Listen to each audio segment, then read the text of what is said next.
Audio Jungle.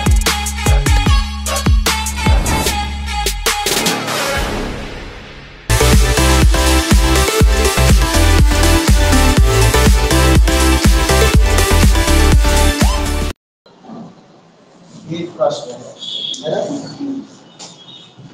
क्षेत्रीय परिषदों के अंतर्गत देश में राष्ट्रीय हित की सर्वोपरिता प्रतिष्ठापित है। प्रथम, भारत में क्षेत्रीय परिषदों की प्रक्रिया एवं कार्यशैली का उपयुक्त कथन के परिप्रेक्ष्य में आलोचनात्मक दृष्टि से परीक्षण कीजिए। इंग्लिश वाले लिखेंगे, बोल दे रहा हूं। Paramountcy of paramountcy PARAMOUNTEY paramountcy of national interest is enshrined in the zonal councils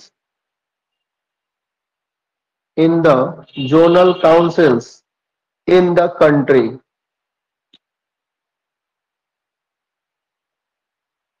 inverted comma में बंद कर लीजिएगा इसको। Examine critically the nature and working of the zonal councils in India in the light of the above statement। ये प्रश्न है 68 BPSC के में पूछा हुआ वर्ष 2023 में, है ना। करंट ही माना जाएगा। प्रश्न को समझते हैं। तो देखिए, प्रश्न जो है क्षेत्रीय परिषद यानी जोनल काउंसिल्स, आपने पढ़ा है। जोनल काउंसिल की स्थापना क्यों हुई थी आपको याद होगा कि देश में जब देश आजाद हुआ तो उसके बाद कांग्रेस जो है वो आजादी के पहले से ही ये कहती थी कि हम जब आजाद होंगे तो भाषाई आधार पर राज्यों का पुनर्गठन करेंगे। लेकिन जब देश आजाद हो गया उसके बाद हम लोग चूंकि ऐसी स्थिति में आजाद हुए थे जब देश का बंटवारा धर्म के आधार पे हो गया। पाकिस्तान दो धड़े, पाकिस्तान के अलग अलग, पूर्वी पाकिस्तान, पश्चिमी पाकिस्तान, यानी बंटवारा हो गया था। और बंटवारा जब धर्म के आधार पे हुआ था तो अब ये डर कि भाषा के आधार पर बंटवारा, अगर हमने राज्यों का पुनर्गठन करने की बात कही तो हो सकता है कि देश के और भी टुकड़े हों। तो हालांकि भाषाई आधार पर राज्यों के पुनर्गठन की मांग हो रही थी, लेकिन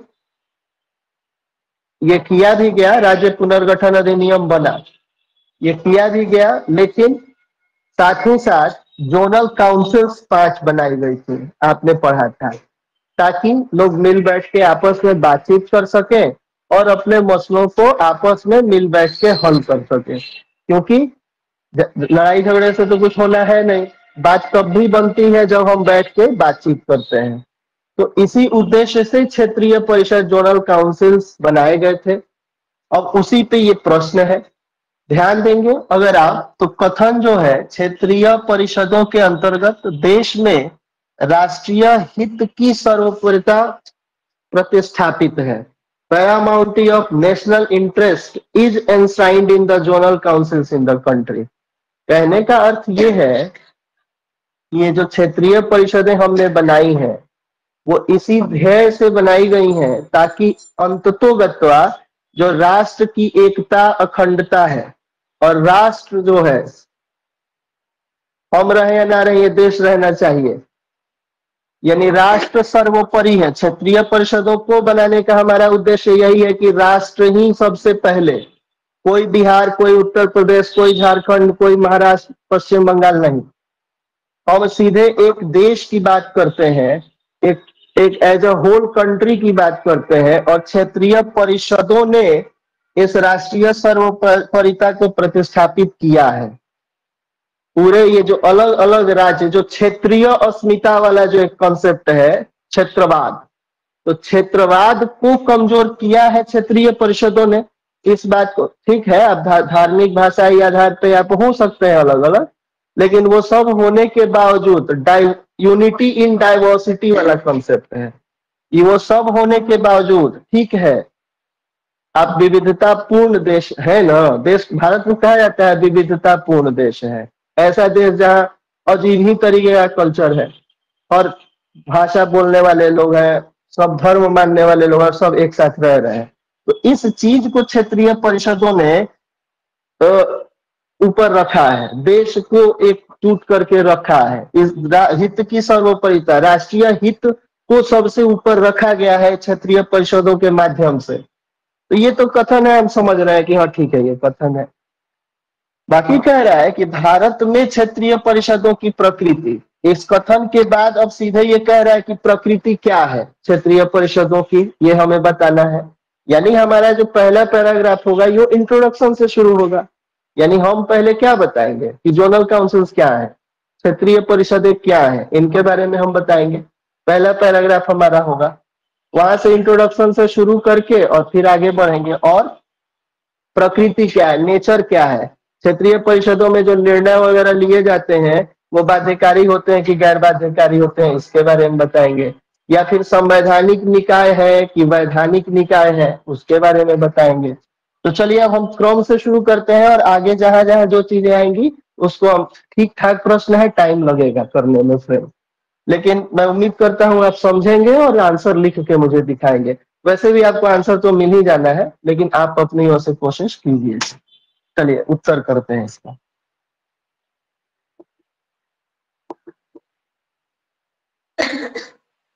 जो पैरा फर्स्ट जाएगा वो जोनल काउंसिल्स क्या है, क्षेत्रीय परिषदें क्या है, इनके बारे में हमें लिखना है।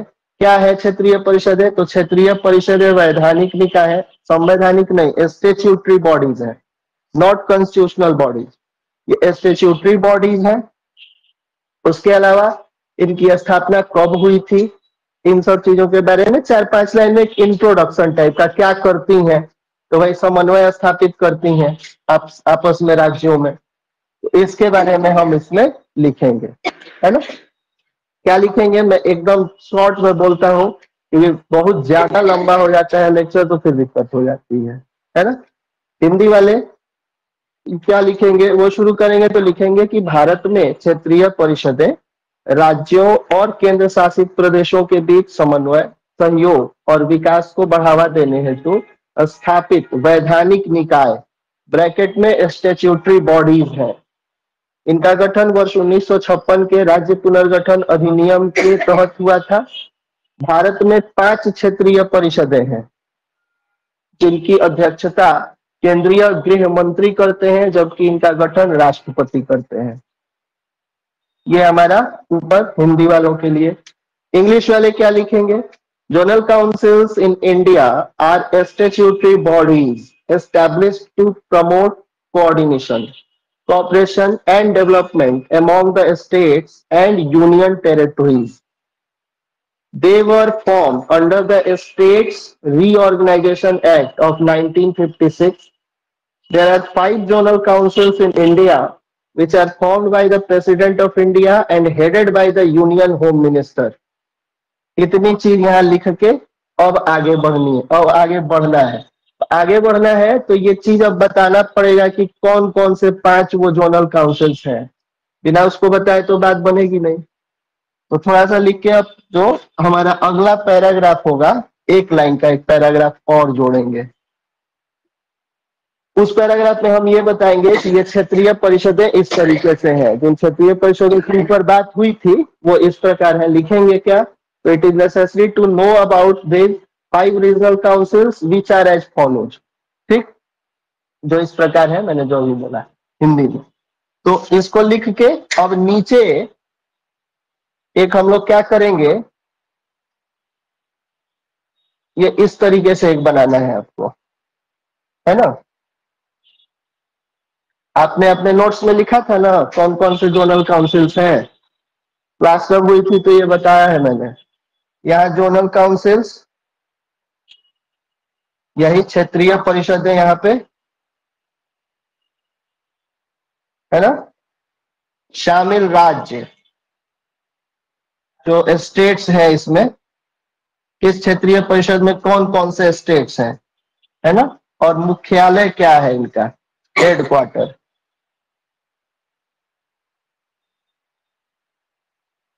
मुख्यालय, इसको यहाँ ऊपर एक हेडिंग डाल के, और नीचे कौन कौन से क्षेत्रीय परिषद है आपको याद है, 5 क्षेत्रीय परिषद बताए गए थे ना। तो वो पांचों क्षेत्रीय परिषद, उत्तरी क्षेत्रीय परिषद, शामिल राज्य कौन कौन से हैं, पंजाब, हरियाणा, राजस्थान, हिमाचल, जम्मू कश्मीर, लद्दाख, चंडीगढ़, राष्ट्रीय राजधानी क्षेत्र दिल्ली, मुख्यालय है नई दिल्ली। दूसरा, मध्य क्षेत्रीय परिषद, इंग्लिश वाले कर लेंगे, है ना। मध्य क्षेत्रीय परिषद, उत्तर प्रदेश, मध्य प्रदेश, उत्तराखंड, छत्तीसगढ़, मुख्यालय प्रयागराज। तीसरा, दक्षिणी क्षेत्रीय परिषद, राज्य कौन कौन है, आंध्र प्रदेश, तेलंगाना, केरल, कर्नाटक, तमिलनाडु एवं पौंडीचेरी संघ राज्य क्षेत्र, मुख्यालय चेन्नई। चौथा, पूर्वी क्षेत्रीय परिषद, बिहार, झारखंड, पश्चिम बंगाल, ओडिशा, मुख्यालय कोलकाता। और पांचवा, पश्चिमी क्षेत्रीय परिषद, महाराष्ट्र, गुजरात, गोवा, दमन, दीव तथा दादर एवं नगर हवेली संघ राज्य क्षेत्र, मुख्यालय मुंबई। पांचों के बारे में बता दिया आपने, इंग्लिश वालों के लिए नोट्स में लिखवा दिया है पहले ही, तो आप वहां से आप लिख लेंगे। तो ये 5 लिखने के बाद अब एक और पैराग्राफ छोटा सा जोड़ना पड़ेगा। क्यों जोड़ना है उस पैराग्राफ को, तो आपको याद होगा कि 5 क्षेत्रीय परिषदें तो 1956 में बनी थी, लेकिन बाद में पूर्वी परिषद, पूर्वोत्तर परिषद भी बना था 1971 में। जो 7 बहन राज्य हैं और सिक्किम है, उनके लिए एक अलग से, तो उनकी चर्चा भी आनी चाहिए। आप सिर्फ इसको बता के नहीं निकल सकते, तो उसके लिए अब एक और पैराग्राफ छोटा सा, ये बताने के बाद आपने पूरा बता दिया, अब एक छोटा पैराग्राफ जोड़ के और उस चीज को भी आपको बताना है ना। आपका आंसर पूरा आना चाहिए, ऐसा ना हो कि कुछ छूट जाए, कुछ छूटना नहीं है। ये मिटा दो।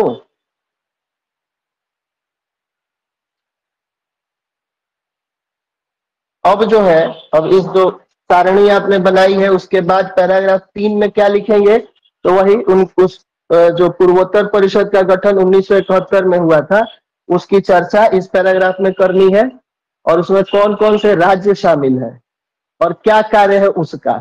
तो उसका कार्य कुल मिला जुला के यही है जो इनका कार्य है, 5 क्षेत्रीय परिषदों का आपसी समन्वय, सहयोग बढ़ाना, ये सब। तो आप लिखेंगे, क्या लिखेंगे कि पैराग्राफ चेंज करके कि ध्यातव्य है कि इन उपरोक्त 5 क्षेत्रीय परिषदों के अतिरिक्त पूर्वोत्तर परिषद का गठन वर्ष 1971 में अलग से किया गया। इस परिषद के सदस्यों के रूप में असोम, मणिपुर, मिजोरम, अरुणाचल प्रदेश, नागालैंड, मेघालय, त्रिपुरा तथा सिक्किम सम्मिलित है।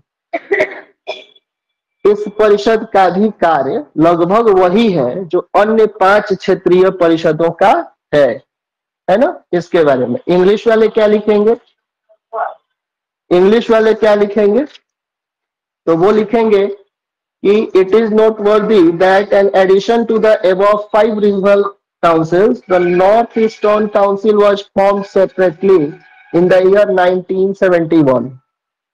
The members of this council include Assam, Manipur, Mizoram, Arunachal Pradesh, Nagaland, Meghalaya, Tripura, and Sikkim.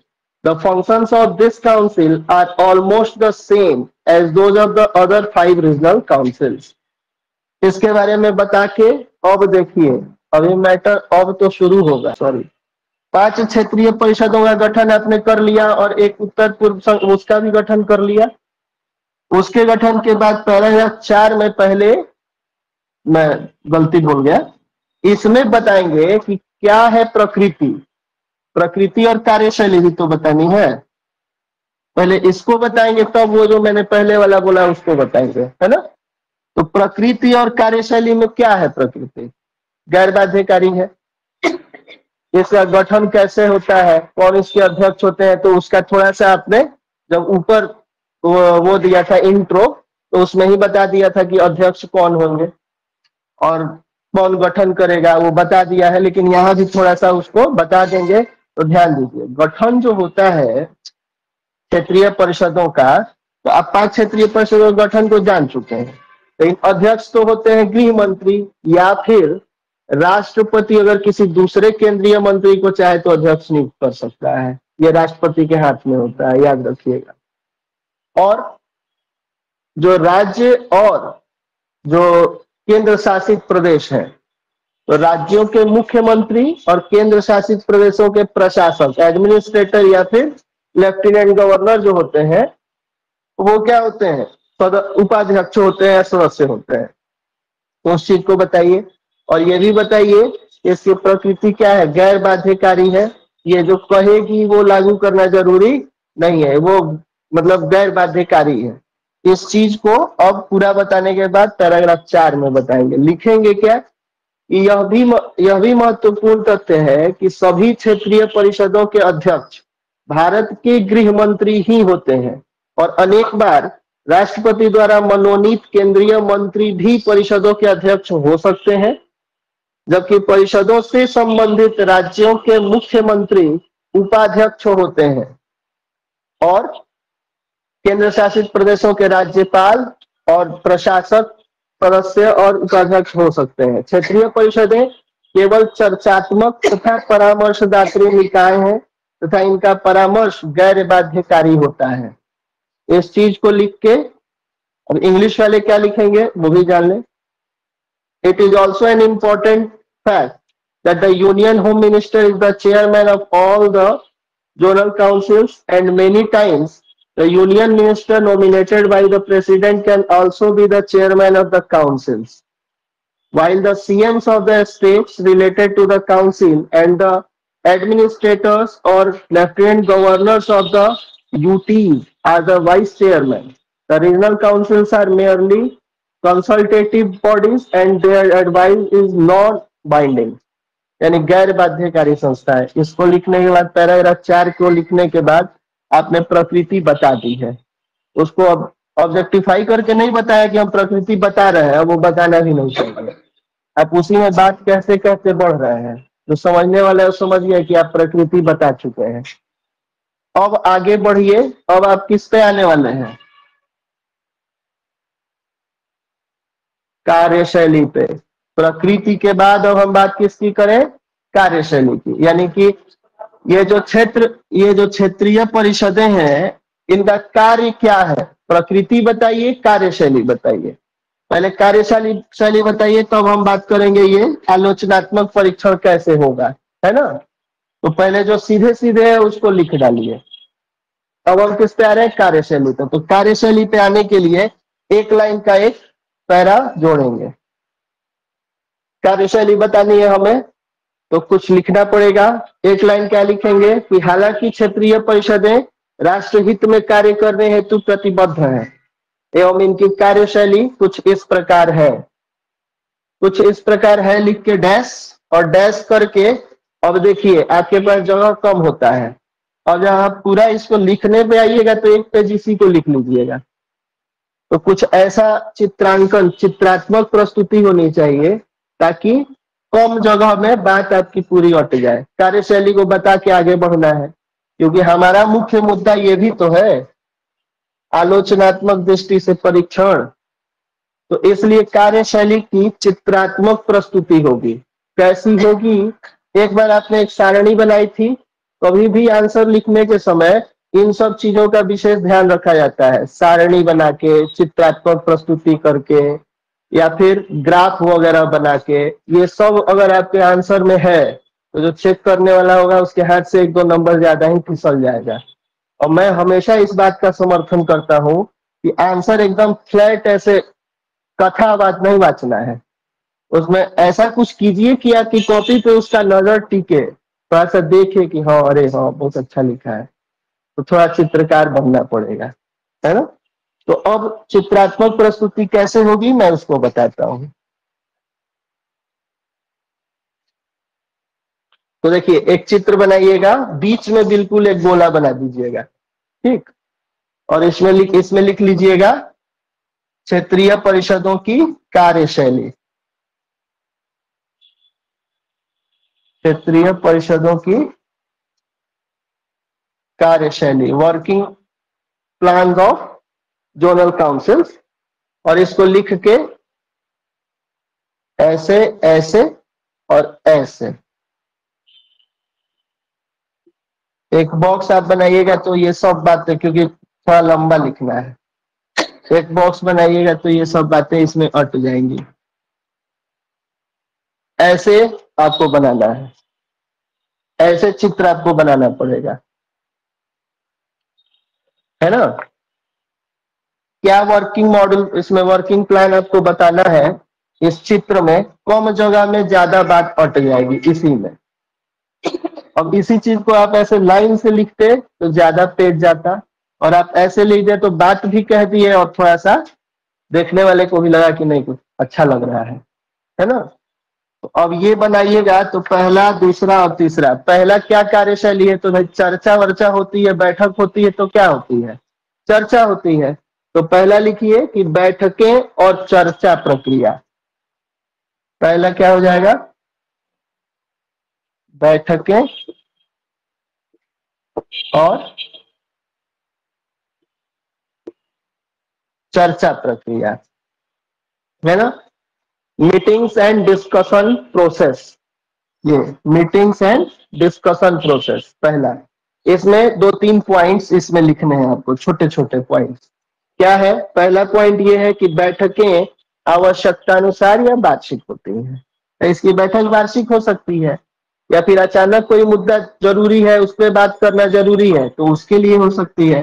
तो पहला पॉइंट, बैठकें आवश्यकता अनुसार या फिर वार्षिक। यहाँ पे पहला पॉइंट आप लिख दें,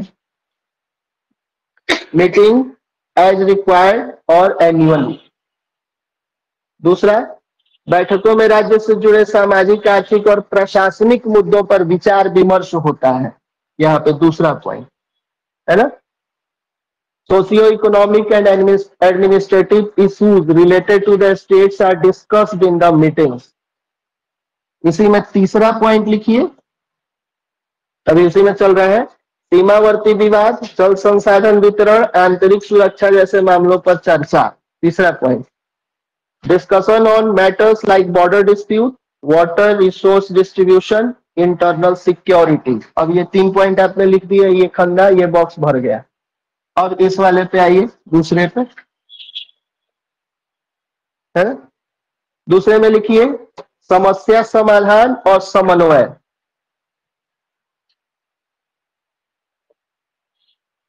समस्या समाधान और, समस्या समाधान एक ही में है, मतलब वो डैश वैश कॉमा मत दीजिएगा, और समन्वय। ये बैठेंगे तो क्या करेंगे, समस्या का समाधान करेंगे, आपस में समन्वय की बात होगी, बातचीत की बात होगी, मिलजुल के काम करने की बात होगी। तो इसमें भी दो पॉइंट्स बनाइएगा। दो पॉइंट्स क्या क्या, तो हाँ, problem solving and coordination. Problem solving and coordination क्या बनाइएगा, अंतर्राज्यीय विवाद या समस्या होने पर परिषद उसे हल करने के लिए संवाद और आपसी सहमति का मार्ग अपनाती है। पहला point, in case of any interstate dispute और problem the council adopts the path of dialogue and mutual consent to resolve it. पहला पॉइंट। दूसरा पॉइंट बनाइएगा कि परिषदें राज्यों को परस्पर सहयोग से विकास योजनाओं को लागू करने की सलाह देती हैं। ये दूसरा point. The councils advise the states to implement development plans through mutual cooperation.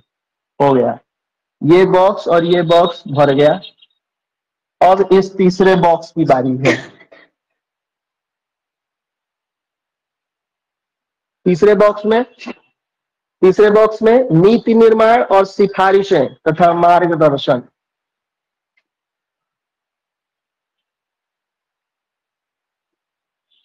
नीति निर्माण, सिफारिशें तथा मार्गदर्शन। ये बैठेगी क्षेत्रीय परिषदों की, जब बैठक होगी तो ये विभिन्न राज्यों के हिसाब से क्या नीति बननी चाहिए उसकी बात करेगा कि हाँ ये चीज इस राज्य के लिए जरूरी है, ये चीज इस राज्य के लिए जरूरी है। मैंने उस दिन बताया था कि अगर बिहार के लिए जरूरी है कि आपदा प्रबंधन पर कोई नीति बने, तो राज्य बिहार के लिए ये दिया जाएगा। किसी राज्य के लिए जरूरी है कि उद्योग जल्दी जरूरी है स्थापित करना, तो उसके लिए औद्योगिक नीति के लिए कुछ बात होगी। इसी तरीके से अब ये चूंकि इसकी जो सिफारिश है गैर बाध्यकारी है, लेकिन सिफारिश कर तो सकती है ना, वो माने या ना माने, राज्य माने या ना माने, केंद्रीय मंत्रिमंडल माने या ना माने, लेकिन सिफारिश करेंगे, मार्गदर्शन करेगी राज्यों को, तुम यहाँ कमजोर हो इसको ठीक करो, तुम यहाँ कमजोर हो ये वाला ठीक होना चाहिए, तो मार्गदर्शन भी करती है। क्या लिखेंगे, तो इसमें भी 3 पॉइंट हो जाएंगे, और चूंकि ये लंबा एरिया है तो इसलिए आराम से 3 पॉइंट आपके हट जाएंगे और लंबाई में लिखने का मौका भी है। तो क्या लिखेंगे, पहला, परिषदें राज्य और केंद्र सरकारों को सिफारिशें देती हैं जिन्हें संबंधित मंत्रालय व राज्य सरकारें मान सकती हैं। द काउंसिल्स, क्या ये ऊपर वाला, नीति निर्माण और सिफारिशें तथा मार्गदर्शन, policy formulation and recommendation and guidance. Point, परिषदें राज्य और केंद्र सरकारों को सिफारिशें देती हैं जिन्हें संबंधित मंत्रालय व राज्य सरकारें मान सकती हैं। The councils make recommendations to the states and central governments which can be accepted by the concerned ministries and state governments. दूसरा, जटिल समस्याओं के लिए, यह भी चीज है कि अगर किसी समस्या पे ये खुद विचार नहीं कर सकती तो ये समितियां गठित कर देती हैं। अब समिति गठित हो गई, समिति उस मैटर पे विचार करेगी और फिर वो क्या करेगी, क्षेत्रीय परिषदों को रिपोर्ट प्रस्तुत कर देगी, अब उसके हिसाब से ये काम करेंगे। तो जटिल समस्याओं के लिए विशेषज्ञ समितियां गठित की जाती हैं जो गहन अध्ययन कर रिपोर्ट प्रस्तुत करती हैं। For complex problems, expert committees are formed which conduct in-depth studies and submit reports. दूसरा पॉइंट हो गया। तीसरा, परिषदें संयुक्त विकास योजनाओं को लागू करने में राज्यों का मार्गदर्शन करती हैं। The councils guide the states in implementing joint development plans. ठीक है, संयुक्त विकास योजनाएं क्या है, कुछ राज्यों के एक ही जैसी समस्या है, उनको एक जैसी योजना देके और कहा जाए कि अब इसको आप चलाइए, तो उनमें मार्गदर्शन क्षेत्रीय परिषदों का होता है। तो इस तरीके से आपने कार्यशैली बता दी, पूरा प्रकृति बता दी, कार्यशैली बता दी। अब हमारा कौन सा पार्ट बच गया, आलोचना करना है, परीक्षण करना है आलोचनात्मक दृष्टि से। अब यही मेन पार्ट है इस प्रश्न का, अब उस पे आएंगे। ठीक है, तो चलिए देखिए, सबसे पहली चीज ये कि हमें ये समझना चाहिए कि क्रिटिसिज्म का अर्थ होता क्या है। आलोचना, दो चीजें होती हैं, एक होती है निंदा और एक होती है आलोचना। मिला जुला के बात लगभग सेम ही है, लेकिन आलोचना का अर्थ ये होता है, वो सुना है ना, निंदक नियरे राखिए आंगन कुटी छवाए, बिन पानी साबुन बिना निर्मल करे सुहा। कहने का मतलब ये है कि आलोचना का अर्थ ये नहीं है कि किसी को बोले कि तुम बहुत गंदे हो यार, नहाना धोना नहीं है, भागो भाग भाग भागो यहाँ से, ये नहीं होता आलोचना। आलोचना का अर्थ होता है कि दोस्त तुम थोड़ा सा नहाया करो, तो इसे तो तुम थोड़े गंदे लग रहे हो, थोड़ा सा, हाँ थोड़ा सा, क्या कीचड़ अगर साफ हो जाता ना तो थोड़ा ज्यादा तुम, हाँ थोड़ा फेयर एंड लवली लगा लिया करो, अच्छे लगोगे देखने में, है ना। ये शर्ट क्या पहन रखी है, तो बढ़िया वाला क्रीच वाला शर्ट पहनो, बाकी तो ठीक ही है, बाकी बाकी तुम ठीक हो, बाकी तुम बोलते बहुत अच्छा हो, हंसाते हो लोगों को, लोगों के बीच बैठते हो तो लगता है पॉजिटिविटी आई है, ये तुम बदबू बहुत करते हो यार। आलोचना का अर्थ ये होता है, पॉजिटिव चीजें बताइए, नेगेटिव भी बताइए, उसको कहिए कि और ये सुधार लोगे तो और बढ़िया हो जाएगा। और आंसर राइटिंग में ये कला जरूर आनी चाहिए। आप पत्रकार नहीं है तो आपको सिर्फ उसकी खामियां नहीं गिनानी है कि ये गलत है, ये गलत है, ये गलत है, उसकी पॉजिटिव चीजों को और नेगेटिव चीजों को, इन दोनों को बताना है ना। तो अब ये जब आप लिख लिए तो अब आइए आलोचना पे। आलोचना में ये होगा कि भाई जब ये क्षेत्रीय परिषदें ये कह रहा है ना कि उपर्युक्त कथन के परिप्रेक्ष्य में, यानी ये जो ऊपर का कथन है ये सीधे सीधे कह रहा है कि राष्ट्रीय हित की सर्वोपरिता को प्रतिष्ठापित किया है, नेशनल इंटरेस्ट को इसने ऊपर रखा है, कितना रखा है और कितना नहीं रखा है, क्या क्या ठीक है और क्या क्या कमियां हैं जो अभी होनी चाहिए, अभी क्या क्या और चीजें हैं जिसमें सुधार हो सकता है। तो इस चीज को अगर हम बता पाए तो वही आलोचना है, आलोचनात्मक परीक्षण है। तो प्रकृति बताइए, आपने कार्यशैली बताई, अब ये हमें बताना होगा कि जो क्षेत्रीय परिषदें राष्ट्रीय हित की सर्वोपरिता को स्थापित कर पाई है तो कितना, कहाँ अभी कमियां हैं जहां और सुधार की आवश्यकता है ना। यानी पॉजिटिव और निगेटिव आलोचना कभी भी क्या होगी, पूरी तरीके से सिर्फ बुराई नहीं होगी। शब्द समझिएगा, आंसर लिख लीजिएगा।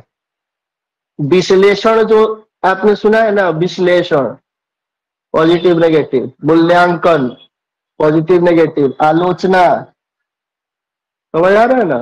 यानी कहाँ कहाँ ठीक है, कहाँ कहाँ और सुधार चाहिए। तो अब हम उसी पे बढ़ेंगे, ठीक है, ध्यान दीजिएगा। और इसमें मैं सिर्फ पॉइंट्स बताऊंगा, एलॉबरेट करके लिखने का सब मैं ही करूँ, तो आपने भी कुछ काम कीजिए। अब देखिए आलोचना की तरफ जब बढ़िएगा तो इस चीज को जरूर ध्यान दीजिएगा कि अब आपको राष्ट्रीय हित स्थापित किया है, क्षेत्रीय परिषद राष्ट्रीय हित की सर्वोपरिता को स्थापित किया है और राष्ट्र देश में एकता लाई गई है इन क्षेत्रीय परिषदों के द्वारा। इस चीज को एक पैराग्राफ में आपको समेटना पड़ेगा और तब आगे बढ़ना पड़ेगा, है ना। यानी एक जो आपका एसोर्सन, मतलब समझिए उसको कि आपको ये मानना है कि हाँ किया है इन्होंने और क्यों स्थापित हुई थी, क्या इसका ऑब्जेक्टिव था, इस चीज को आपको बताना पड़ेगा। तो एक पैराग्राफ छोटा सा जोड़िए। तो इसीलिए रखी गई थी कि देश में उस समय भाषाई वो था, लोग क्षेत्रीय दल जो थे वो क्षेत्रीयता जो थी वो ज्यादा सक्रिय थी और इस चीज को इसी इन्हीं चीजों का इलाज करने के लिए क्षेत्रीय परिषदों का गठन किया गया था। तो इस चीज को बताते हुए लिखिए, पैराग्राफ चेंज करके कौन सा पैराग्राफ हो जाएगा,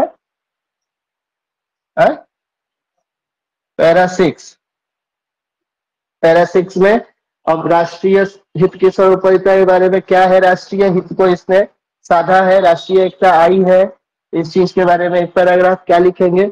राज्य पुनर्गठन अधिनियम 1956 की धारा 15 के अंतर्गत क्षेत्रीय परिषदों का गठन तत्कालीन क्षेत्रीयता से उपजी तीक्ष्ण राज्य भावना और भाषाई विशेषतावाद के इलाज के लिए ही हुआ था, ताकि देश में एकीकरण व राष्ट्रीयता की भावना का विकास हो सके और क्षेत्रीय अस्मिता की दृढ़ होती मानसिकता को दुर्बल किया जा सके। ये पैराग्राफ जाएगा।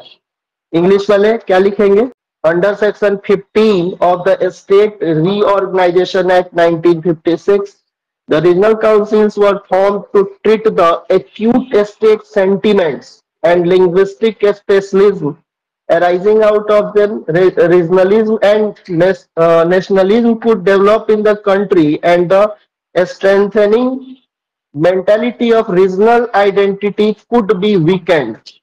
दुर्बल किया है, ठीक है, ये अच्छी बात है। ठीक, अब हमने ये एक पैराग्राफ जोड़ दिया कि क्षेत्रीय परिषदों का उद्देश्य ये था। एक तरीके से हमने उद्देश्य बताया और उस उद्देश्य में सब कितने हद तक सफल रही अब इसकी बात करें तो अब एक पैराग्राफ एक लाइन का वही पॉजिटिव बातों को अब बताने जा रहे हैं हम इस पैराग्राफ के माध्यम से।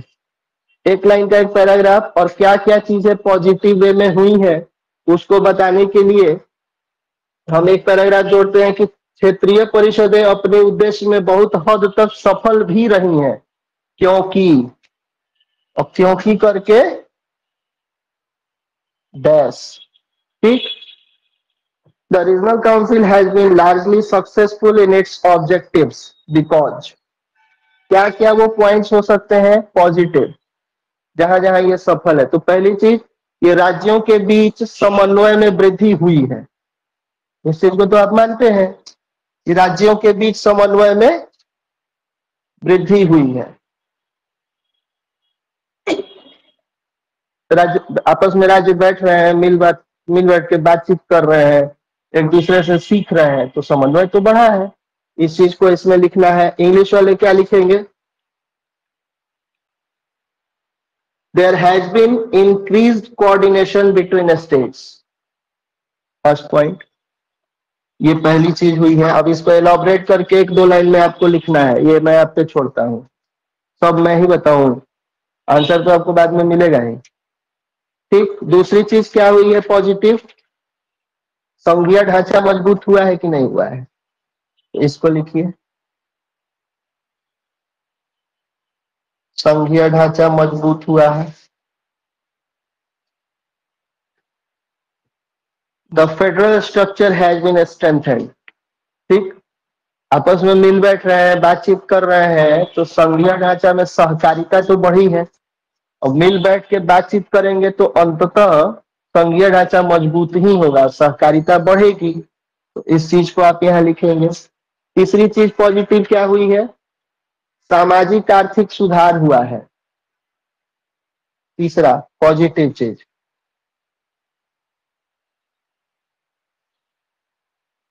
सामाजिक आर्थिक सुधार हुआ है। राज्य एक दूसरे के साथ मिल बैठ के बातचीत कर रहे हैं, तो उनकी जो इकोनॉमिक उनका इकोनॉमिक ग्रोथ हो रहा है, एक दूसरे से सीख रहे हैं कि भाई उस राज्य में इस तरीके से है।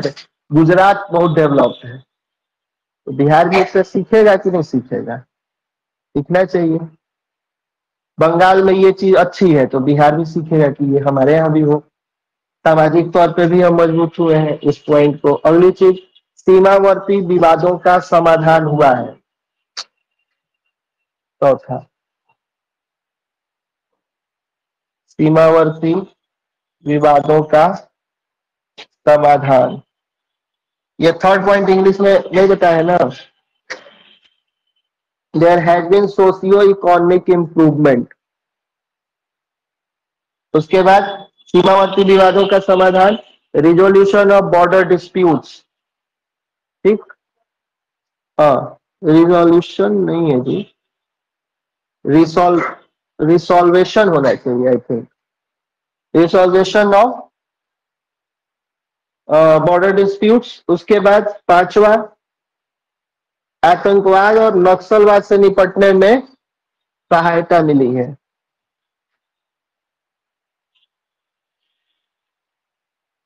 आतंकवाद और नक्सलवाद से निपटने में सहायता मिली है ना। राज्य आपस में बातचीत करेंगे तो ये भी डेटा शेयर करेंगे, जो आईडी वगैरह की जो बात है कि हाँ ये इस तरीके से यहाँ हमला होने वाला है, इसका अंदेशा है, आप भी देख लीजिएगा अपने यहाँ। तो ये सब बात होगी, आपस में बातचीत करके ये साझा किया जाएगा। तो इससे कम से कम नक्सलवाद से तो हम लोग निपट पाए हैं। छत्तीसगढ़ वाला जो एरिया है, मध्य प्रदेश छत्तीसगढ़ वाला जो एरिया है, पूरा एकदम अबूझ मार के जंगलों के विषय में सुना है। ऐसा जंगल है कि उसमें कुछ दिखता ही नहीं है, अंधेरा रहता है दिन में। और वहाँ जो नक्सली लोग हैं, उनको तो सारा एरिया मालूम है। तो भाई उनका कैसे होगा, मतलब उनका उपाय तो करना पड़ेगा। तो राज्य आपस में बैठते बैठते हैं, मिल बैठ के बात करते हैं, तो अगर कोई इंटेल आता है कि हाँ यहाँ पे इस तरीके से होने वाला है, दूसरे राज्य को बताते हैं। इसलिए भी ये बैठक ठीक है, क्षेत्रीय परिषद है, इसलिए भी जरूरी है। उसके अलावा 5 तो काफी है। अगर आप चाहें, हाँ, इंग्लिश में क्या लिखेंगे? Helpful in dealing with terrorism and Naxalism. हाँ, वो भी हो सकता है, वो भी पॉइंट इसमें आप जोड़ सकते हैं। सांस्कृतिक स्तर पे एकता आई है, इस पॉइंट को आप लिख सकते हैं, बिल्कुल लिख सकते हैं। क्या? आतंकवाद और नक्सलवाद से निपटने में सहायता मिली है। ठीक, 5 पॉइंट, 5 ही पॉइंट ठीक है। ये सांस्कृतिक वाला भी एक चाहिए तो लिख लीजिएगा। कल्चरल यूनिटी बढ़ी है। ठीक, अब आपने सकारात्मक सारे पॉइंट्स बता दिए, क्या क्या हुआ है। कहाँ कहाँ कमी है, अब इस पे आते हैं, है ना। तो अब इस पे आने के लिए फिर एक पैराग्राफ छोटा सा जोड़िएगा। अचानक से कमियां तो गिनाने नहीं लगिएगा, है ना। तो कुछ चीज बत लिखिएगा। पैरा 8 एक छोटा सा जोड़िए, और पैरा 8 में जोड़िए कि उपरोक्त सब ठीक है, लेकिन कुछ कमियां भी हैं। तो आप अपने हिसाब से लिख सकते हैं। वैसे मैंने क्या लिखा है मैं बोल देता हूँ। मैंने लिखा है कि इस प्रकार उपरोक्त बिंदुओं के माध्यम से यह स्पष्ट होता है कि क्षेत्रीय परिषदें किस प्रकार सफल हुई हैं, लेकिन कुछ बिंदुओं पर अभी भी सुधार अपेक्षित है। मसलन, और ये लिख के डैश 4 पॉइंट बताइएगा। पहली चीज तो यही है कि ये गैर बाध्यकारी है। ये जो भी कहेंगे उनको मानना, माने कोई कानूनी रूप से वो नहीं है। वैधानिक संस्था है ना, संवैधानिक संस्था तो है नहीं, तो कानूनी रूप से ये मानना जरूरी नहीं है। तो इसलिए अब यहाँ से वो पहला पॉइंट यही हो जाएगा कि ये जो गैर बाध्यकारी है। First point, recommendations are not binding. ठीक, यानी कि अनुशंसाएं बाध्यकारी नहीं है।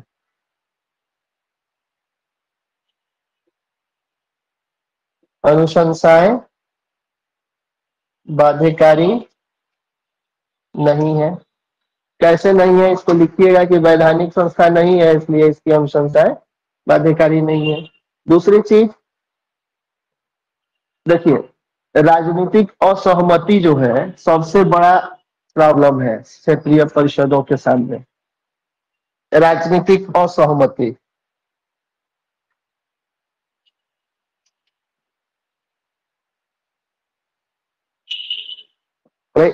हर राज्य में अलग अलग दलों की सरकारें हैं, हर दल अपने हिसाब से अपना एजेंडा फिक्स किए हुए हैं। तो कोई कोई भी जो बात है, कोई भी मुद्दा है, किसी दल के लिए वो ठीक है, किसी, अब जैसे सांप्रदायिकता का मुद्दा है, अब इसी मुद्दे को अगर आप ले लेंगे तो आप समझते हैं पंथ निरपेक्षता, जान ले लें, सांप्रदायिकता नहीं, पंथ निरपेक्षता का मुद्दा है।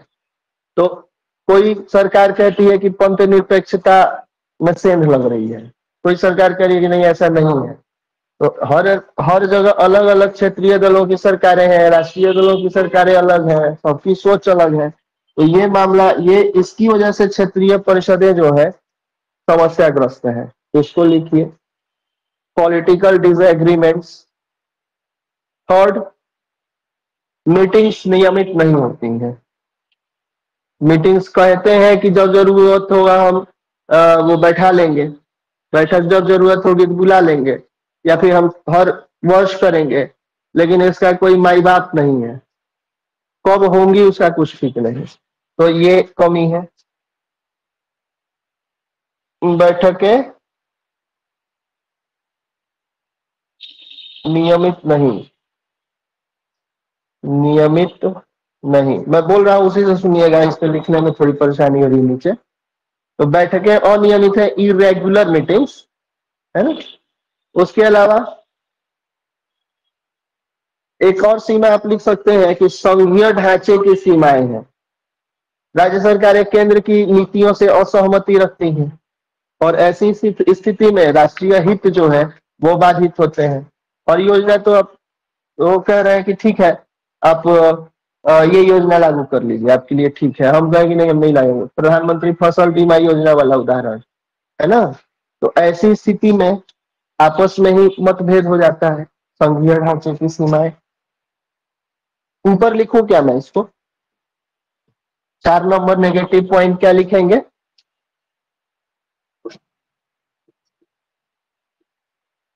संघीय ढांचे की सीमाएं हैं, लिमिटेशंस ऑफ फंडामेंटल स्ट्रक्चर, नहीं सॉरी, फेडरल स्ट्रक्चर्स। देखिए इतनी मजबूत है मेरी इंग्लिश की, मैं क्या ही कहूँ, माशाअल्लाह। फेडरल स्ट्रक्चर, जो फंडामेंटल स्ट्रक्चर बोल दूंगा मैं। चलिए, उसके अलावा एक और चीज, अब देखिए क्षेत्रीय परिषद में राज्यों को आपने एक जगह ग्रुपिंग तो कर दी है, लेकिन कोई राज्य ज्यादा विकसित है, कोई कम है, कोई बिल्कुल ही पैदल है। तो वैसी स्थिति में एक ये भी प्रॉब्लम है तो विकास दर में असमानता,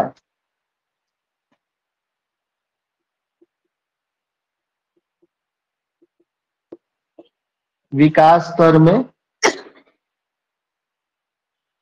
असमानता, अनइवननेस इन ग्रोथ रेट, है ना। और राज्य अपने हिसाब से मजबूत है, कमजोर है, और इसलिए ये फिर समस्या का विषय बन जाता है। तो ये सब नेगेटिव पॉइंट्स हो गए। पॉजिटिव पॉइंट्स आप जान लिए, नेगेटिव पॉइंट क्या जान लिए। अब इस तरीके से आपने आलोचना कर दी, अब आपका दोस्त बुरा भी नहीं मानेगा, है ना। भाई तुम बहुत दिखने में सुंदर लगते हो, तुम्हारे नसों में क्षत्रियों का खून बह रहा है, हाँ, सुरमा हुए हैं तुम्हारे खानदान में, ऐसा है वैसा है, लेकिन अच्छा कपड़ा अच्छा पहनो, राजा लोग हो तो राजा की तरह दिखो। तो वो कहे कि नहीं चलिए कोई अच्छा बोला है, और सीधे कहे भागता है कि नहीं बट, तो पहले वो पीटेगा तब शायद बात करे या ना करे। तो इसलिए अब अपने दोस्त की बुराई अच्छाई सब बता डाली है। अब आप किस पे आएंगे, सारांश, निष्कर्ष पे, निष्कर्ष पे आएंगे सबसे लास्ट में। निष्कर्ष क्या देंगे आप। अब मैं ये लिख रहा हूं तो आप भी अपने आंसर में लिख मत दीजिएगा, ये समझा रहा हूं मैं, आप पैराग्राफ चेंज करके लिखिएगा। ये मैं समझाने के लिए लिखता हूं और आप आंसर में कॉपी में लिख देते हैं, तो मत कीजिएगा, पैराग्राफ बना के लिखिएगा। निष्कर्ष कुल मिला जुला के होगा कि भाई क्षेत्रीय परिषदों का गठन क्यों हुआ था, उसमें ये बहुत हद तक सफल है, कुछ कमियां हैं लेकिन समय के साथ हम उसको भी फेसअप कर लेंगे, हम उसका भी मुकाबला करेंगे। बात यह है कि अंततोगत्वा देश रहना चाहिए और राष्ट्रीय हित जो है वो सर्वोपरि है, और राष्ट्र की एकता और अखंडता शाश्वत इमोर्टल रहनी चाहिए। तो इस चीज को मिला जुला के मुझे लग रहा है कि अब आपको लिखने आ भी गया होगा निष्कर्ष, धीरे धीरे धीरे धीरे सब आ जाता है। क्या पैराग्राफ लिखिएगा निष्कर्ष के तौर पे, तो लिखेंगे कि कुल मिलाकर क्षेत्रीय परिषदें भारतीय संघीय व्यवस्था के अनुरूप समस्याओं के समाधान हेतु निर्मित की गई, और ये परिषदें संवैधानिक न होते हुए भी राष्ट्रहित में सुदृढ़ एवं सुचारू व्यवस्था बनाने में सफल रही हैं। यह अवश्य है कि कुछ बिंदुओं पर कमियां हैं, किंतु देश की एकता एवं राष्ट्रीयता की भावना से इनसे भी निपटा जा सकता है और देश की अखंडता को शाश्वत बनाए रखा जा सकता है। ठीक ठाक आपने कल कंक्लूजन दे दिया है। इंग्लिश में क्या लिखिएगा, तो देखिए कभी भी जो निष्कर्ष होता है ना, वो कुल मिला के ही देना चाहिए, यानी जो बात आपने ऊपर से आप कहते हुए आए फर्स्ट पैराग्राफ से और लास्ट तक जो आपने कहा है, कुल मिला जुला के आपने एक चीज चिपका दी निष्कर्ष के रूप में। तो वो तो आप लेखन शैली आपकी जितनी ही कुशल होगी, आप निष्कर्ष उतना ही बेहतर लिख पाइएगा, है ना। Overall, regional councils were created to solve problems in accordance with the Indian federal system. And despite not being constitutional, these councils have been successful in creating a strong and smooth system in the national interest. It is true that there are shortcomings on some points, but this can also be dealt with in the spirit of unity and nationalism of the country, and the integrity of the country can be maintained forever. निष्कर्ष आपने लिखा और आपके प्रश्न का उत्तर complete. अब आपको कहीं समस्या है तो पूछिए।